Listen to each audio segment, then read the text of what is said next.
Bom, galera, nossa revisão de hoje de sociologia é dos conteúdos a partir de setembro para cá. Então, nós vamos falar um pouquinho sobre diversidade cultural no Brasil, sobre a história dessa diversidade, sobre a questão indígena, e aí na semana que vem a gente vai falar um pouquinho sobre a questão afro.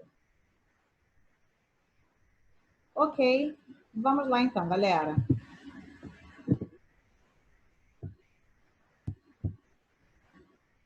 Sobre cultura dominante, né? Cultura brasileira e a diversidade. Existe uma cultura dominante no Brasil? Sim. Nós temos uma cultura nacional que ela é ditada por alguém, que ela prevalece sobre aquilo que é considerado inferior, menor, desnecessário, e aquilo que a elite considera que é bacana, que é válido, ela, por estar no poder e ter a detenção assim dos recursos para manipular a massa, ela vai ditando o que é moda, o que não é moda, o que é bonito, o que é feio, o que é interessante, o que é desinteressante. E aí, quando a gente liga a televisão, a gente recebe uma enxurrada de conceitos, né, enfim, de uma variedade de coisas que foi escolhido, foi selecionado por alguém, aquele monte de programa, aquele currículo ali foi escolhido por alguém, né? Mas a cultura dominante, ela mistura um pouco das manifestações culturais da elite, que é uma cultura mais erudita, mais aristocrática, né? E também um pouco da vivência popular, da área rural, né? Então, as festas, o modo de se vestir, o modo de falar rural, ele é muitas vezes imitado. Quando? Na festa junina. Fora isso, é ser caipira, fora de moda, né? Que é o que é dito. A questão indígena também, quando é que ela é apresentada? No carnaval, no dia do índio. Fora isso, programa de índio, que coisa chata, índio é vagabundo, é assim que falam, é assim que tratam, infelizmente, da cultura indígena. A cultura operária, né, que é representada pelos trabalhadores. Essa nossa cultura é mais urbana, então é um pouquinho mais evidente, mas também não é a mais valorizada, mas ela se faz presente mais no dia a dia da população que vive nas cidades. Tá? A nossa diversidade cultural, de onde vem essa cultura toda diferente nossa? É a herança da miscigenação que aconteceu no Brasil, a mistura, né, das etnias, a mistura das cores, a mistura das pessoas que moravam em localidades diferentes e foram migrando tanto internamente dentro do Brasil, quanto externamente de fora para dentro do Brasil, desde o século XIX. E aí a gente tem que explicar que deslocamentos foram esses, que migração foi essa que foi feita dentro e fora do Brasil.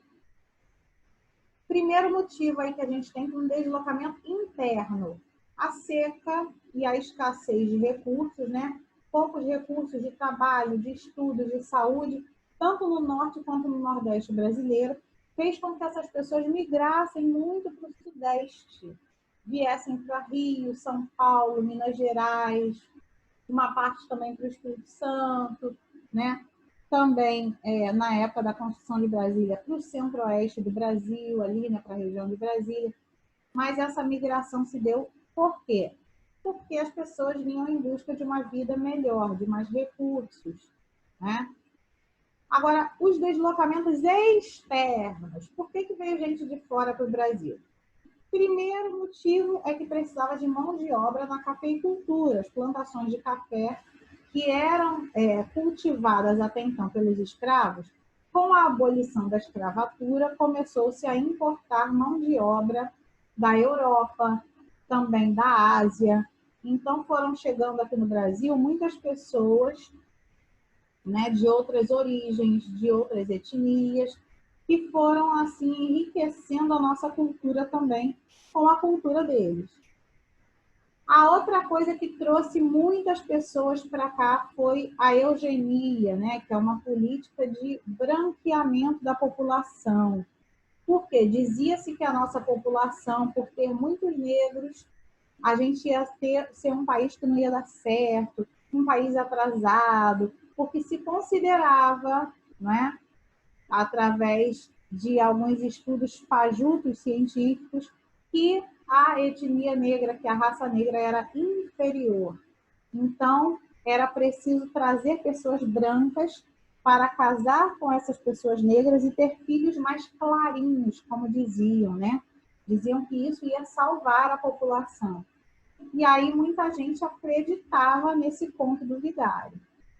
Um dos projetos que embasou muito isso foi o projeto nacionalista do Getúlio Vargas, tá? Na década de 40, na década de 30 ali. Ele foi incentivando as pessoas a se casarem realmente brancos com negros e a ter essa mistura, essa diversidade, dizendo que era uma qualidade do brasileiro se misturar e tal e coisa. E atraiu realmente muitas pessoas para vir trabalhar aqui e, consequentemente, formar família. Essa política do Getúlio Vargas só tinha um detalhe. Quando a pessoa viesse para o Brasil, ela tinha que assimilar a cultura brasileira, ou seja, vamos dizer que a pessoa veio lá da Itália. Ele poderia ter a sua língua e os seus costumes, a sua cultura? Não. Ele teria que assimilar a cultura brasileira. Ele teria que aprender a língua brasileira, os costumes brasileiros e não ficar divulgando e vivenciando a sua cultura lá da Europa, né? Então, isso era um requisito que Getúlio Vargas colocou para todo mundo que viesse de fora para o Brasil. Bom, isso foi uma questão que realmente levantou muita polêmica, mas a maior parte da população aceitava isso numa boa, até porque existia toda essa política de que o brasileiro, né, ainda existe, que o brasileiro é muito receptivo, que a gente recebe todo mundo muito bem. Então, realmente, muitas pessoas migraram para o Brasil em busca de trabalho. E nós tivemos depois uma outra questão a ser resolvida no Brasil, que era a questão indígena. Por quê? As pessoas estavam invadindo as terras indígenas, matando indígenas, né? Não existia uma demarcação do que era a terra dos indígenas, do que não era. Então, o governo começou a criar uma política para, eles diziam que era para inserir, né, para colocar o indígena dentro da sociedade. Era com o objetivo de trazer esse indígena para uma participação social, para que ele fizesse parte da população brasileira. Mas essas políticas indigenistas não admitiam que o indígena mesmo se colocasse como representante da sua nação indígena.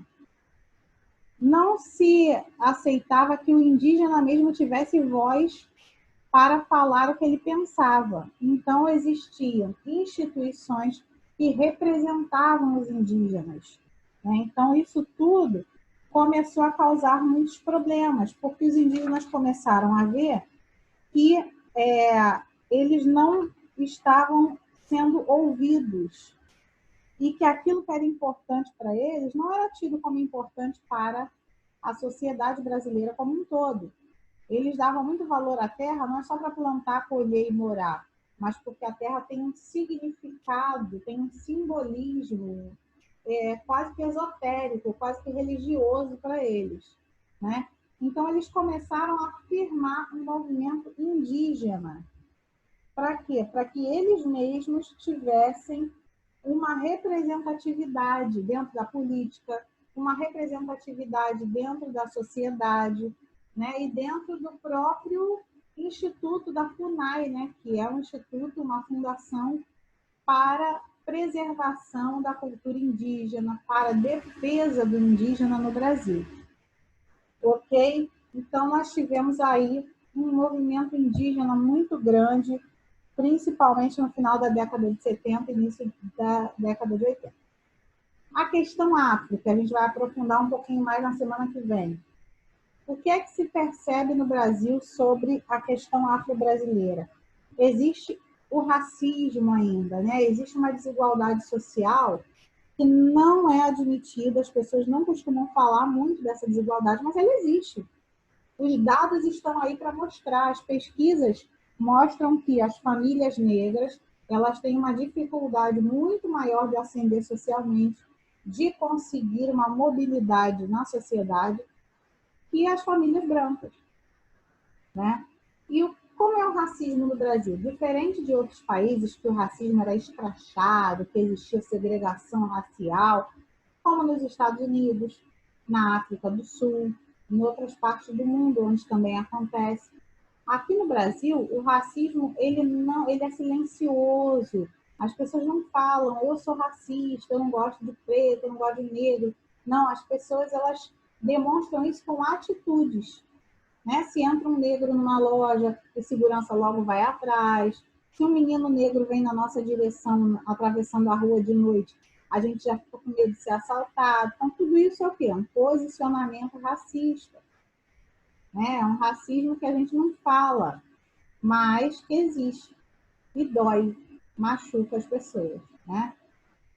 A história ela vem mostrando para a gente que existiram argumentos científicos para afirmar que os negros eram uma raça inferior. Né? E aí, isso tudo veio trazendo uma motivação para que as pessoas apoiassem esse movimento de eugenia, de branqueamento da população. Mas, com a guerra, né, se descobriu aí o movimento nazista, que matou uma série de pessoas porque elas eram diferentes, inclusive muitas pessoas de origem afro, né? Muitas pessoas negras foram mortas porque eles não admitiam casamento entre brancos e negros, né? Diferente do Brasil, que estimulou essa miscigenação, na Alemanha nazista não se poderia jamais pensar nessa mistura. Eles defendiam a pureza da raça ariana, eles diziam que eles eram únicos, perfeitos, maravilhosos, a última Coca-Cola do deserto. Então, houve, depois da guerra, depois de todo esse genocídio, muitas mortes, e cientistas começaram a refutar esses argumentos. Eles começaram a estudar e viram que não tinha informação suficiente, não existia comprovação nenhuma para dizer que existisse uma raça superior, uma raça inferior. Toda a raça humana, todos os seres humanos eram iguais em potencial. Todos tinham a mesma capacidade de aprendizado, né? De transformar a sua vida através das suas ações. Então, isso foi desmentido e aí a gente passou a ter uma outra relação com essa questão racial, graças à ciência também, né? Então, galera, por hoje a gente vai estudar essa parte. Eu peço que vocês marquem esse PowerPoint, esses slides eu vou enviar no roteiro de aula. Marquem esses tópicos nos capítulos 9 e 10 do livro de vocês, tá? E aí, na próxima semana, a gente vai encerrar essa revisão. Ok, agora quem quiser até abrir a câmera pode abrir, tá? Nós vamos ter uma AV, tá? Que vai ser baseado em quê? Nos capítulos 9 e 10 do livro. O que vocês vão ter que fazer? Vou mandar hoje lá no roteiro de aula. Resumo do capítulo 9 e 10 e mandar para mim por e-mail, tá? E resumo é esse, destacar as partes principais desses dois capítulos, escrever bonitinho, fazer uma capa bonitinha, né? Aquele trabalho lindo que vocês já sabem fazer, mandar para mim, vai valer 3 pontos, tá? E depois a ATR vai ser uma prova no Google Forms, baseado aí nesses capítulos também que a gente já estudou, ok?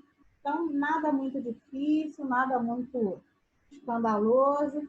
Essa aula de hoje, depois eu vou botar no YouTube, vocês podem rever, reassistir para tirar qualquer dúvida, ok? E eu só vou pedir a vocês que avisem aos colegas que essa aula está disponível lá no YouTube. Eu também vou mandar essa aula no roteiro, então vai demorar um pouquinho para chegar o roteiro aí, talvez, para vocês, porque eu vou primeiro adicionar esse vídeo, Vou editar esse vídeo, adicionar ele no YouTube, isso aí leva uma meia horinha, depois vou colocar no roteiro e aí vou mandar para a Kátia enviar para vocês, tá? Então, galera, uma boa semana. Qualquer dúvida, eu estou aqui. Beijoca no coração de vocês. Obrigada por assistirem essa aula. Terça-feira que vem a gente se vê por aqui. E não esqueçam da data, tá? É até o dia 30 de novembro para me mandar a AV, tá bom? Beijos. Até a próxima terça. Curtam o feriado de sexta-feira. Comecem logo o trabalho. Tchau, tchau.